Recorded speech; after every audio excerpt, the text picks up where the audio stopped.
កូនជាទីស្រឡាញ់ទ្រព្យរបស់អ្នកដទៃមិនល្អដោយទ្រព្យរបស់ខ្លួនឯងទ្រព្យរបស់ខ្លួនឯងដែលបានទទួលអំពីអ្នកស្លាប់ទៅពោលគឺទ្រព្យមរតកមិនល្អដោយទ្រព្យដែលរកបានដោយកម្លាំងខ្លួនឯង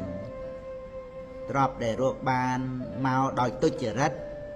មិនល្អដោយទ្រព្យដែលរកបានមកដោយសុចរិតឡើយ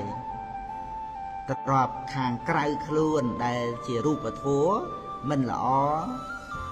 ដូចជារូបធម៌ខាងក្នុងខ្លួនទ្រព្យដែលជារូបធម៌ក្នុងខ្លួនមិនល្អដូចនាមធម៌ដែលមានក្នុងខ្លួនពោលគឺសេចក្តីល្អនោះឡើយកូនជាទីស្រឡាញ់កូនចូលព្យាយាមស្វែងរកវិជ្ជារកការចេះដឹងកូនត្រូវសាងសមត្ថភាពត្រូវចេះស្រឡាញ់សេចក្តីល្អទាំងអស់នេះជាមង្គលដ៏ឧត្តមជាអរិយទ្រព្យជាទ្រព្យក្នុងខ្លួនដែលមានតម្លៃដ៏ក្រៃលែង